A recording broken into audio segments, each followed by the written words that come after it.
मेरी बात को फॉलो कीजिएगा जरा। इतना कुछ होने के बावजूद अंदर पर्सनल अपने आप से पूछे कि वाकई कोई ठंडक है, सुकून है मेरे अंदर। चर्चिज में जाने के बावजूद, इबादत करने के बावजूद, तौबा करने के बावजूद, बपतिस्मा लेने के बावजूद सुकून अंदर क्यों नहीं है? वजह, मैं उठता हूं तो मेरे घुटने पे चोट लगती है। जब भी मैं उठता हूं तो मेरे घुटने पे चोट लगती है। मैं पाल साहब से कहूं, पाल साहब दुआ करे, जब भी यहां से उठता हूं ना मेरे घुटने पे ही चोट लगती है। अच्छा, पाल साहब भी चुप करके दुआ शुरू कर देते हैं, फिर बहना फिर लग दी। तो मसला क्या है? अब मसला सिंपल ही है कि भाई आगे टेबल पड़ा हुआ, थोड़ा सा इसको साइड पे कर ले या चेयर पीछे कर ले, अब उठ के दिखाएं और दुआ की लोड़ पई। इतने खादमों की आप खिदमत करते हैं, आज तक पर्सनली आपने क्या सीखा इतने खादमों से? इतने खादम जो आपके घर में आते हैं, एक जाता है, दूसरा आ जाता है, दूसरा जाता है, तीसरा जाता है, तो सीखा क्या है? यीशु मसीह ने अपने शागिर्दों से पूछा कि लोग मेरे बारे में क्या कहते हैं। तो बात यहां पे खत्म नहीं होती, इसके बाद फिर एक और लेवल शुरू होता है। जिस तरह बच्चे गेम खेलते हैं ना, तो पहला लेवल आता है, फिर दूसरा लेवल आता है, फिर तीसरा लेवल आता है। इसी तरह से अगर ये वाकयात की तरतीब वाला लेवल आप अचीव कर लेते हैं। अगर आप हमारे चैनल पर नए हैं तो चैनल को सब्सक्राइब लाजमी करें और वीडियो को शेयर करें। Thanks for watching. भी जब रसूलों ने चुनाव किया तो बहुत सारे ऐसे वहां पर खड़े हुए थे जो खुदावंद यीशु मसीह के बारे में जानते थे, खुदावंद यीशु मसीह के मोजज़ों के बारे में भी जानते थे। कुछ ऐसे मोजज़े उन्होंने अपनी आंखों से भी होते हुए देखे थे, लेकिन इसके बावजूद जो रिक्वायरमेंट मुकद्दस पत्र रसूल ने रखी है उसके मुताबिक कोई पूरा नहीं उतर रहा। दो बंदे सिर्फ सामने आए, तो उनमें से एक का चुनाव फिर किया गया ताकि तरतीब खराब ना हो, तरतीब खराब ना हो। तरतीब का होना जो है वो बहुत ज्यादा जरूरी है कि खुदावंद यीशु मसीह के बारे में तरतीब के साथ जो है वो जाना जाए। तो जब तरतीब के साथ हम जानेंगे तो फिर अमल भी बंदा तरतीब के साथ करता है। सबसे पहले नंबर पे जो तरतीब हमें सीखनी है वो तो ये है कि खुदावंद यीशु मसीह की पैदाइश से लेके पीछे जो पेशन गोइयां हुई हैं वहां से लेके फिर खुदावंद यीशु मसीह के आसमान पर उठाए जाने तक ये तरतीब जो है ये हमें सीखने की जरूरत है कि किस किस तरह से वो पेशन गोइयां कौन कौन से नबियों ने की, वो पेशन गोइयां किस तरह से पूरी हुई, वो कितनी पेशन गोइयां थी जो पूरी हो चुकी हैं और कितनी पेशन गोइयां जो पूरी होने वाली हैं। ये तरतीब जो है इसका पता होना हमारे लिए जरूरी है। अच्छा, ये तो थी वाकयात की तरतीब, लेकिन इसके बाद एक और तरतीब है जिसका समझना हमारे लिए जरूरी है, और वो तरतीब है, वो है रूहानी तरतीब। अगर किसी को ये वाकयात वाली तरतीब समझ में आ भी जाती है तो बात यहां पे खत्म नहीं होती, इसके बाद फिर एक और लेवल शुरू होता है। जिस तरह बच्चे गेम खेलते हैं ना, तो पहला लेवल आता है, फिर दूसरा लेवल आता है, फिर तीसरा लेवल आता है। इसी तरह से अगर ये वाकयात की तरतीब वाला लेवल आप अचीव कर लेते हैं तो उसके बाद फिर एक और लेवल आ जाता है, और वो है रूहानी। वो रूहानी तरतीब है। रूहानी तरतीब के मुताबिक खुदावंद यीशु मसीह ने अपने शागिर्दों से पूछा कि लोग मेरे बारे में क्या कहते हैं। तरतीब सुन ले लोगों की। लिखा हुआ है, कुछ कहते हैं कि एलिया है, कुछ कहते हैं यर्मिया है, कुछ कहते हैं कि नबियों में से कोई नबी है, कुछ कहते हैं कि वो नबी है।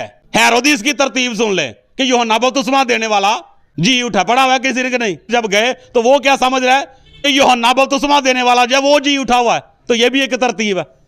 इसी तरह से आज खुदावंद यीशु मसीह का सवाल वही है कि लोग मेरे बारे में क्या कहते हैं। ये भी तरतीब है। जलसे दे विच रैली दे विच नारे मारने सारिਆਂ वास्ते आसान ने। कल्ला बंदा शामां दी दुकान ते खलो के जरा नारा मारे ना तो फिर पता लगेगा कि किन्ने कुछ जोगा है। रैली दे विच खलो के हर बंदे नवाज शरीफ नूं भी भैड़ा कह लैंदा, इमरान खान नूं भी गालां कढ लैंदा। कल्ला बंदा निकल के जरा होटल ते जां शहर जाके जरा ढांडरी ला के बवे ना जरा कि लो जी मैं इमरान खान के बारे च कहना, तो फिर देखता है कितनी हिम्मत है। ये बात मैंने क्यों की है, क्यों मैंने ये एग्जाम्पल दी है? ये एग्जाम्पल इसलिए दी है कि जब बहुत ज्यादा गैदरिंग होती है चर्चिज में या क्रूसड या कन्वेंशन होती है, फ्री बसां लगियां होंदियां ने, उदों हर बंदा ही नारे उदों आसान हुंदा, उदों नारे मारना आसान है। उन्हीं लोगों में से अगर किसी बंदे को, बेटे या बेटी, बहन या भाई को अलग अकेले पर्सनल पूछ लेना कि खुदा यीशु मसीह के बारे में आप क्या जानते हैं, बात मैं कर रहा हूं तरतीब की कि सीखा क्या है। सरगोदा में एक भाई थे, काफ़ी उन्होंने खिदमत की, मेरी काफ़ी अरसे पहले की बात है, और खिदमत बाज़ औक़ात होता है कि खादम जो है, अगर कोई कलीसिया में कोई फैमिली बड़ी खिदमत करे ना, कोई फैमिली, तो पादरी साहब जो है ना उत्थे कूंदे ही कोई नहीं, वो चुप करके आंदे चलो भाई इज्जत जिहड़ा कोई करे उहदे कोलों, जिहड़ा कोई इज्जत करे उहदे कोलों करवा लेनी चाहिए, तो करवाई चलो चुप करके। नहीं, इज्जत की बात अपनी जगह है। खुदा यीशु मसीह ने कहा कि तुम वो हो जो आदमियों से इज्जत चाहते हो, लेकिन जो इज्जत खुदा की तरफ से मिलती है वो नहीं चाहते। जब एक खादम की जिम्मेदारी है कि लोगों को ट्रैक पे लेके आए, जो है वो इज्जत को क्यों देखें कि जी बंदा बड़ी इज्जत करता, इज्जत अपनी जगह पे, लेकिन खुदा का कलाम अपनी जगह पे।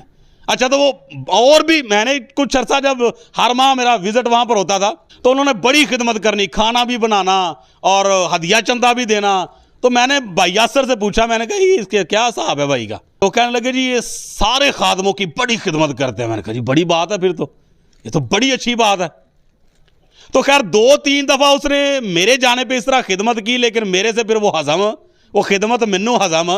मैंने कहा यार ये जो है ना, उस्तादों से शुरू से हम लोगों ने सीखा हुआ है कि जिथे खाना है ना उसे हजम करके उठना। मैंने कहा आज मैंने इससे एक बात पूछनी है, तलक रहा तो ठीक है, ना रहा तो फिर खुदा दी मर्जी।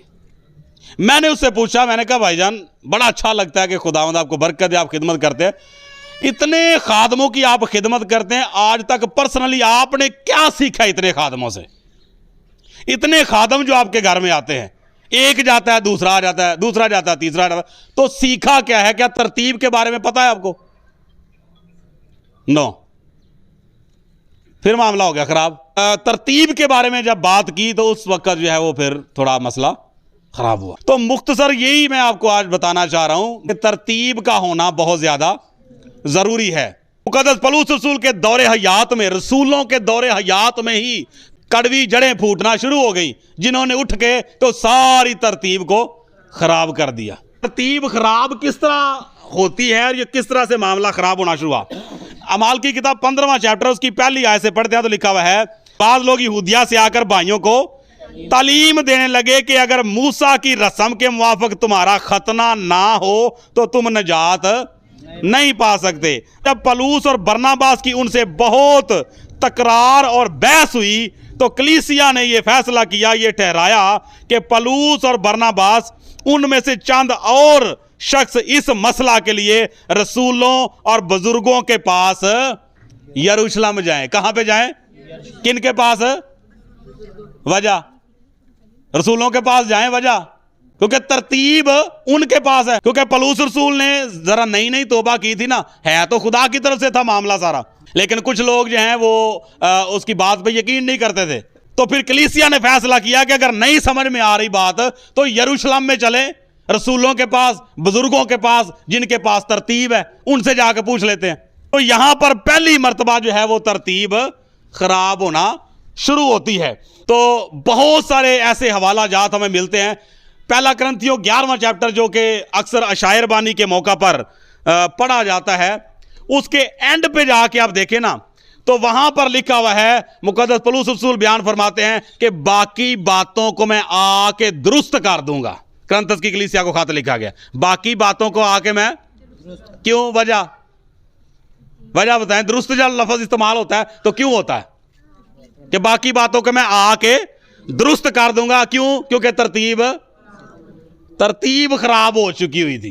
तो आज तरतीब जो है वो आज देखी जाए ना कलीसियाओं के अंदर तो मामला तरतीब से बिगड़ता।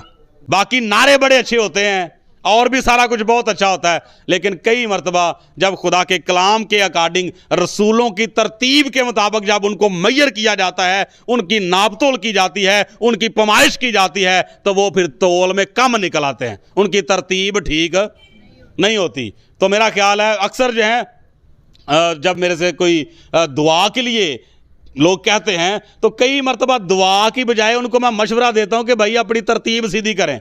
बहुत सारे ऐसे काम हैं, दुआ का लेवल अपनी जगह पे, दुआ की अहमियत अपनी जगह पे, लेकिन बहुत सारे ऐसे काम हैं कि जो तरतीब सीधी करने से ही हो जाते हैं। मैं अक्सर ये एग्जांपल देता हूं, फर्ज करें कि यहां पर मैं बैठा हूं और जब भी मैं उठता हूं तो मेरे घुटने पे चोट लगती है, जब भी मैं उठता हूं तो मेरे घुटने पे चोट लगती है। मैं पाल साहब से कहूं, पाल साहब दुआ करें, जब भी यहां से उठता हूं ना मेरे घुटने पे ही चोट लगती है।